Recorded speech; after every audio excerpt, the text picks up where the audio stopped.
नमस्कार, आप देख रहे हैं आज तक का ये खास कार्यक्रम किसकी होगी दिल्ली। मैं हूं राहुल कमल। तमाम एग्जिट पोल ये संकेत दे रहे हैं कि कल 12 बजे तक ये साफ हो जाएगा कि अरविंद केजरीवाल दिल्ली के मुख्यमंत्री एक बार फिर बनने वाले हैं। लेकिन अगर आखिरकार इतनी बड़ी जीत आम आदमी पार्टी की होती है तो इसके पीछे वजह क्या रहेंगे, और अगर इस वक्त लोकसभा में चुनाव होते तो 7 सीटों पर क्या हालत रहती बीजेपी और आम आदमी पार्टी की। याद है कि मई में बीजेपी ने 7 दिल्ली की सीटें जीती थी, लेकिन अब आंकड़े आश्चर्यजनक हैं। दिखाते हैं कि पूरी तरीके से आमिर खान की लगान की टीम की तरह यहां पर आम आदमी पार्टी ने एक बार बड़ी जीत दर्ज की है। हारते हारते जीत निकाली कैसे, इस पर हम चर्चा करने वाले हैं अगले 1 घंटे में।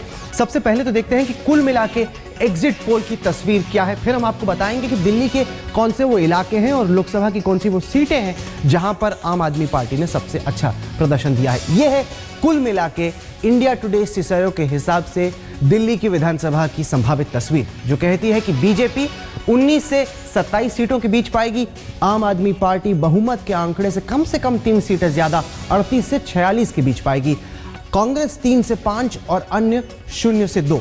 ये तस्वीर तो अपने आप तक देखी है, लेकिन अब आगे बढ़ते हैं और देखते हैं कि आखिरकार अगर इतने सारे वोट आ रहे हैं, इतनी सारी सीटें आ रही हैं, तो वो आ कहां से रही हैं। हम नजर डालते हैं यमुना पार की 16 सीटों पर।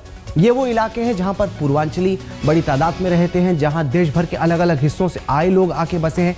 वहां पर आम आदमी पार्टी और बीजेपी के बीच वोट का फासला सबसे ज्यादा है, क्योंकि तमाम सीटों पर हमने नजर डाली और वहां पर पाया कि जो यमुना पार की 16 सीटें हैं उनमें बीजेपी और आम आदमी पार्टी के बीच का जो फासला है वो 10% का है।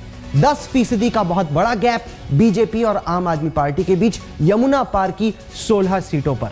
इसके बाद अगर हम बाहरी दिल्ली को देखते हैं, जो कि दिल्ली का ग्रामीण हिस्सा है, जहां पर 2013 दिसंबर के चुनाव में आम आदमी पार्टी की बहुत बड़ी हार हुई थी। इस इलाके में आम आदमी पार्टी ने अपने संगठन को मजबूत करने पर बहुत काम दिया है और बाहर से 5 कैंडिडेट्स को खींच के लाए हैं। बीएसपी से, बीजेपी से, कांग्रेस से कैंडिडेट पार्टी में लाए गए हैं और इसका फायदा काफी हद तक आम आदमी पार्टी को मिल रहा है, क्योंकि अब एक ऐसे इलाके में जहां पर बीजेपी पिछली दफा बहुत आगे थी और आम आदमी पार्टी खाता तक नहीं खोल पाई थी, अब आम आदमी पार्टी बीजेपी से 3% आगे निकल गई है। यहां पर भी 16 सीटें हैं इस इलाके में, बाहरी दिल्ली के इलाके में।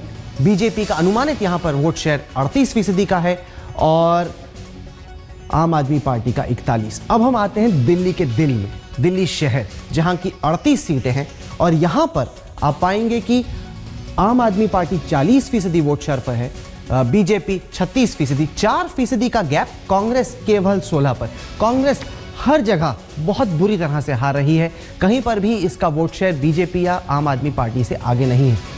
दिल्ली के गढ़ में 40% आम आदमी पार्टी का अनुमानित वोट शेयर, बीजेपी का 36%। कुल मिला के तस्वीर ये उभरी कि यमुना पार का इलाका ये एक ऐसा इलाका बन गया है जहां पर आम आदमी पार्टी ने अपना गढ़ बना लिया है। आम आदमी पार्टी ने 11 पूर्वांचली कैंडिडेट्स को टिकट दी थी, बीजेपी ने केवल 3, और इसका खामियाजा बीजेपी भुगत रही है। अगर हम लोकसभा सीटों पर नजर डालते हैं, मैंने आपको बताया कि मई में 7 सीटें बीजेपी जीती। अगर इस वक्त असेंबली के इस एग्जिट पोल के डेटा को हम लोकसभा सीट्स पर डालते हैं तब उसका क्या परिणाम होता है। चांदनी चौक की हम सीट उठाते हैं, चांदनी चौक की सीट में जहां से हर्षवर्धन आते हैं, आम आदमी पार्टी 40% वोट शेयर पर है सिसेरो के एग्जिट पोल के मुताबिक, और बीजेपी 34। 6% का फासला आप और बीजेपी के बीच चांदनी चौक की सीट पर। चांदनी चौक के बाद अगर हम नॉर्थ ईस्ट दिल्ली पे आते हैं, उत्तर पूर्वी दिल्ली, तो वहां पर बीजेपी 35% पर है, आम आदमी पार्टी 44% पर, कांग्रेस 12% पर। यहां पर 9% का फासला। आप देखते रहिए कि कितना बड़ा गैप है बीजेपी और आम आदमी पार्टी के वोट शेयर में। 9% का फासला नॉर्थ ईस्ट दिल्ली की सीट पर। इसके बाद हम पूर्वी दिल्ली पर आते हैं, ईस्ट दिल्ली की सीट। एक वक्त पे संदीप दीक्षित की सीट हुआ करती थी। यहां पर आम आदमी पार्टी 47% पर है, बीजेपी 35, यानी कि 12% का फासला बीजेपी और आम आदमी पार्टी के बीच। जैसे मैंने आपको बताया कि केवल 3 पूर्वांचली कैंडिडेट्स को बीजेपी ने टिकट दी, आम आदमी पार्टी ने 11 लोगों को टिकट दी और यहां पर खूब काम भी किया। ये इलाका आम आदमी पार्टी का अब नया गढ़ सा बन गया है। नई दिल्ली पर आते हैं, ये इकलौती ऐसी सीट है जहां पर बीजेपी आगे है, आम आदमी पार्टी पीछे है। और हैरानी की बात यह है कि यही वो इलाका है जहां अरविंद केजरीवाल की खुद की विधानसभा सीट है और ये एकलौती ऐसी लोकसभा सीट है जहां पर बीजेपी एग्जिट पोल के नतीजों के मुताबिक आम आदमी पार्टी से आगे है। बीजेपी 42% पे है, आम आदमी 36 पर, कांग्रेस 15% पर। तो केजरीवाल की खुद की सीट पर अगर हम लोकसभा ट्रेंड्स को देखते हैं तो बीजेपी आगे है। इसके बाद अगर हम नॉर्थ वेस्ट दिल्ली पर आते हैं, उत्तर पश्चिम दिल्ली पर, यहां पर बहुत मामूली सा गैप है दोनों पार्टियों के बीच में। 39% पे आम आदमी पार्टी है, 38% पर बीजेपी। 2% का मार्जिन ऑफ एरर रहता है हमारे एग्जिट पोल में, यानी कि अगर केवल एग्जिट पोल के नतीजे से देखते हैं तो ये टू क्लोज टू कॉल है, यानी कि यहां पे पूरी गारंटी के साथ कहा नहीं जा सकता, लेकिन जो वोटों का अनुमान है वो दिखाता है कि आम आदमी पार्टी 39, बीजेपी 38। यहां पे बड़ी जबरदस्त लड़ाई हुई नॉर्थ वेस्ट दिल्ली में। अब हम पश्चिम दिल्ली पर एक नजर डालते हैं और यहां पर आम आदमी पार्टी 47, बीजेपी 35। ये ट्रेडर्स का गढ़ है पश्चिम दिल्ली का इलाका और यहां पर आम आदमी पार्टी ने अग्रवाल समाज, बनिया समाज, ट्रेडर्स कम्युनिटी के बीच में अच्छी बढ़त बनाई है। एक ऐड भी बीजेपी ने निकाला जिसको लेकर जबरदस्त प्रतिक्रियाएं हुई। उसको बुनाने की कोशिश अरविंद केजरीवाल ने की, काफी हद तक वो कामयाब भी रहा, क्योंकि ये इलाका जो कि अमूमन बीजेपी का गढ़ रहा है, जो कि ट्रेडिंग कम्युनिटी का गढ़ रहा है, और बीजेपी शुरुआत से ही दिल्ली में खासतौर से ट्रेडर्स की पार्टी मानी जाती रही है, वहां पर भी आम आदमी पार्टी एग्जिट पोल के नतीजे के हिसाब से आगे है। यह है दक्षिण दिल्ली की सीट। यहां पर आम आदमी पार्टी को 39% वोट मिलने का अनुमान है, भाजपा को 35%, 4% का फासला। तो कुल मिला के तस्वीर जो उभरी वो ये कि पूर्वी दिल्ली में, बाहरी दिल्ली में आम आदमी पार्टी ने अच्छा किया है। दिल्ली के गढ़ में, दिल्ली शहर में जबरदस्त लड़ाई हुई है, लेकिन लगभग हर सीट पर आम आदमी पार्टी बीजेपी से अच्छे फासले से आगे है। इस पर हम चर्चा करने वाले हैं, लेकिन उससे पहले एक नजर डालते हैं कि किस तरीके की कॉलोनियां हैं। सर्कल टैक्स के रेट के हिसाब से अगर हम दिल्ली को अलग अलग कॉलोनियों में बांटते हैं तो फिर ये वोट शेयर की तस्वीर क्या उभरती है। और यहां पर देखने वाली बड़ी दिलचस्प बात है कि कर्मचारी वर्ग जो है, वर्किंग क्लास वर्ग, वहां पर जो बीजेपी और आम आदमी पार्टी के बीच का फासला है वो 12% का है। 35 पे है बीजेपी, 45 पे है आम आदमी पार्टी। 12% का गैप वर्किंग क्लास में। निम्न मध्य वर्ग, middle class, lower middle class में अगर हम देखते हैं तो वहां पर है 9% का। 34% पर बीजेपी, आम आदमी पार्टी 43% पर। तो 9% का गैप दोनों पार्टियों के बीच थोड़ा कम हुआ, 10 से 9 पे आए। इसके बाद अगर हम मध्यम वर्ग पे आते हैं, यानी मिडिल क्लास पे आते हैं, यहां पर भी आम आदमी पार्टी बीजेपी से 5% आगे है। इस चुनाव से पहले एक बड़ी धारणा यह रही है कि दिल्ली में गरीब तबका जो है वो आम आदमी पार्टी के साथ खड़ा है, जबकि मध्य वर्ग और अमीर लोग बीजेपी के साथ खड़े हैं। लेकिन India today Cicero exit poll ये दिखाता है कि ऐसा नहीं है। दिल्ली में मध्यम वर्ग में भी आम आदमी पार्टी बीजेपी से आगे है। केवल इकलौता ऐसा इलाका है, ऐसी कॉलोनियां हैं जहां पर बीजेपी आगे है, वो है उच्च वर्ग यानी एलिट कॉलोनीज जो हैं दिल्ली की। वहां पर भाजपा 41% पे खड़ी है, आम आदमी पार्टी 36% पर, 5% का गैप। लेकिन इससे एक बड़ी दिलचस्प तस्वीर उभर रही है, जिसका मतलब यह है कि जो जितना गरीब है वहां पर आम आदमी पार्टी का समर्थन उतना ज्यादा। जो कॉलोनियां ऐसी हैं जहां पर कर्मचारी वर्ग हैं, वहां पर दोनों पार्टियों के बीच में गैप है 10%। जो लोअर मिडिल क्लास है, निम्न मध्य वर्ग, वहां पर 9%।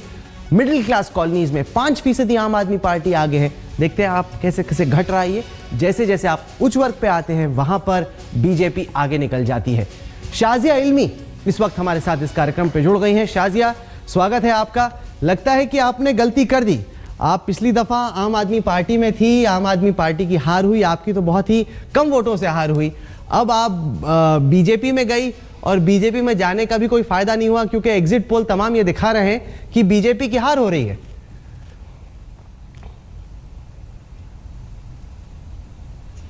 जी, मैं अपने राजनीतिक सफर को या कोई भी सार्वजनिक जीवन में कुछ भी कर रही हूँ, इतने हल्के पैमाने से उसको नहीं देखती। मुझे लगता है बीजेपी एक बहुत ही शानदार और बढ़िया पार्टी है। मेरे लिए वो सही पार्टी है। मेरे लिए आम आदमी पार्टी में ज्वाइन करना या अन्ना हजारे का आंदोलन में अरविंद जी का साथ देना एक बहुत ही गलत निर्णय था।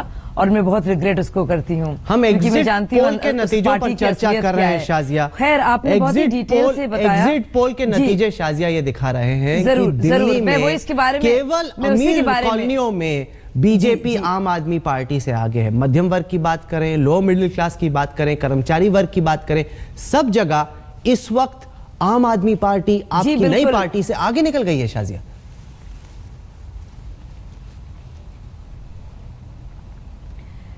जी बिल्कुल, जो भी आपका ये पूरा जो डिटेल सर्वे है, और आपने बहुत अच्छी तरह से उसको बिल्कुल ही डिटेल में इसके हर एक पैरामीटर्स को पेश भी किया है, तो उसको बिल्कुल नकारा नहीं जा सकता। और मैं कभी भी ये नहीं कहूंगी ये बिल्कुल गलत है, लेकिन मुझे लगता है कि जितना मार्जिन यहाँ पे दिखाया जा रहा है शायद उतना ना हो, एक, और हो भी सकता है ऐसा हो।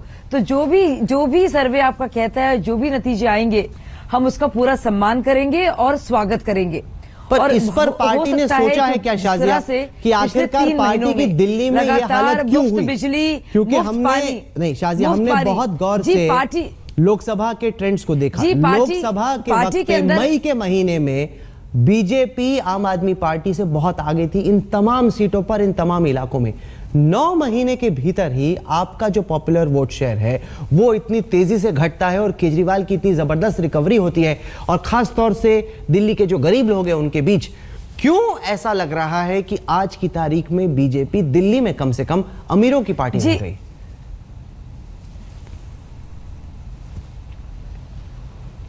जी, ये इस सर्वे के हिसाब से यही आप अनुमान लगा रहे हैं, लेकिन मुझे लगता है ये फाइनल नतीजे नहीं है। दूसरी बात, अगर इसमें, और मैं बिल्कुल भी कहूंगी नहीं, क्योंकि एग्जिट पोल्स और इस तरह के नतीजे एक दिशा जरूर दिखाते हैं, तो ये कह देना कि बिल्कुल ही गलत है, नकारें इसको, ये गलत होगा।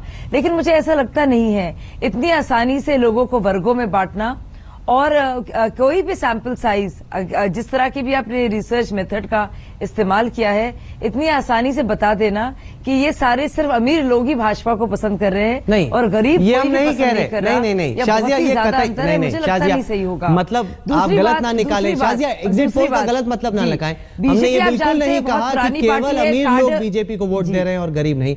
हमने कहा कि गरीब लोगों के बीच में आम आदमी पार्टी की लोकप्रियता बीजेपी से बड़ी है, और ये एक बड़ा सवाल है बीजेपी के लिए भी कि आखिरकार एक चाय वाली की पार्टी क्यों दिल्ली के गरीब लोगों को अपनी तरफ नहीं खींच पाई। ये सवाल हम शाजिया आपसे पूछेंगे। मीम अफजल साहब भी जुड़ गए हैं, आम आदमी पार्टी के प्रतिनिधि भी हमारे साथ होंगे। लेकिन फिलहाल किसकी होगी दिल्ली में, हम ले रहे हैं एक बहुत छोटा सा ब्रेक के बाद लौटेंगे और सवाल जवाब का ये सिलसिला जारी रहेगा। आप देखते रहिए। किसकी होगी दिल्ली में आपका एक बार फिर से स्वागत है। आम आदमी पार्टी से संजय सिंह और मीम अफजल कांग्रेस पार्टी से इस वक्त हमारे साथ जुड़ गए हैं। अफजल साहब, सबसे पहले मैं आपसे जानना चाहूंगा कि तमाम आंकड़े हमने दर्शकों के सामने रखे, और बीजेपी और आम आदमी पार्टी के बीच तो लड़ाई चल रही है। दोनों के बीच कहीं फासला ज्यादा है, कहीं पे कम, कहीं बीजेपी आगे है, कहीं आप आगे।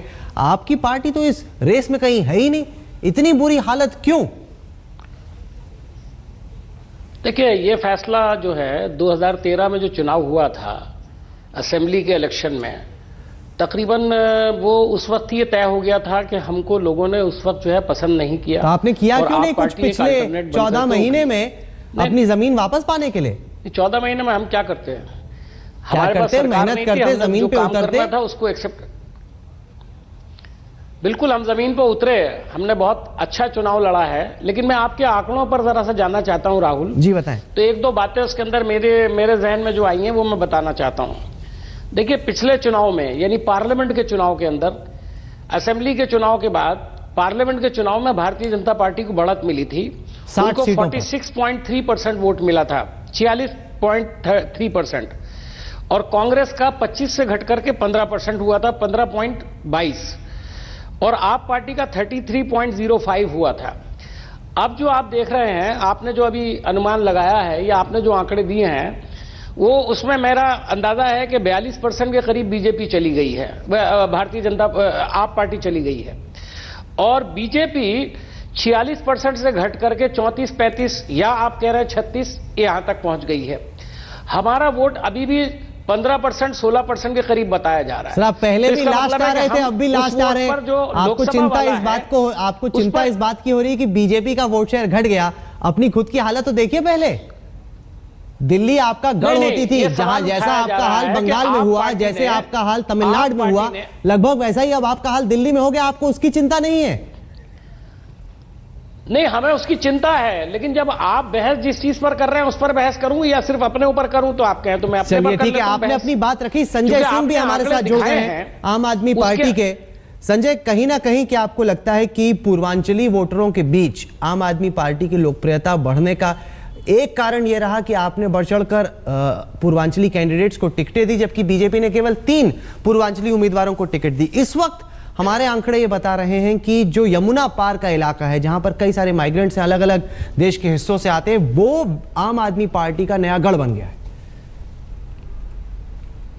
देखिए, आम आदमी पार्टी का जो वोट शेयर बढ़ा है लगभग सभी वर्गों में बढ़ा है। अगर आप देखें तो पूर्वांचल का वोट बढ़ने का एक कारण यह हो सकता है कि उसमें हमने ज्यादा से ज्यादा टिकट पूर्वांचल के लोगों को दिया।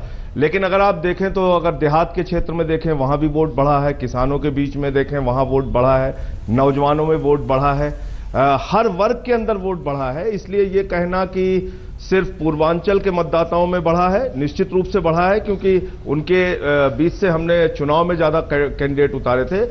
लेकिन हर वर्ग के अंदर आम आदमी पार्टी का वोट बढ़ा है। इसके पीछे जो कारण था वो 49 दिन का हमारा रिपोर्ट कार्ड और 8 महीने जो लगातार डोर टू डोर और जनता के साथ जो संवाद किया, जो डेली डायलॉग तैयार किया, ये सारा कुछ एक बहुत बड़ा कारण बना। और खास तौर से आम आदमी पार्टी के कार्यकर्ता जिन्होंने घर घर जाके लोगों को अपनी बातें समझाने में कामयाबी हासिल की। चलिए एक छोटा सा ब्रेक ले रहे हैं, ब्रेक के बाद लौटेंगे और चर्चा इस बात की होगी कि क्या अब की दफा केजरीवाल को अगर 5 साल मिलते हैं तो जो तमाम वादे उन्होंने किए वो पूरे कर पाएंगे। पिछली दफा तो बहाने खोज रहे थे कि केंद्र सरकार मदद नहीं कर रही, बड़ा मुश्किल है। क्या मुफ्त बिजली, मुफ्त पानी, मुफ्त वाईफाई का जो सपना दिखाया है, जिसके लिए लगता है कि वोट भी संभवतः पड़ा है, क्या केजरीवाल के ये तमाम हसीन सपने वो हकीकत में बदल पाएंगे? ये सवाल पूछेंगे संजय सिंह से।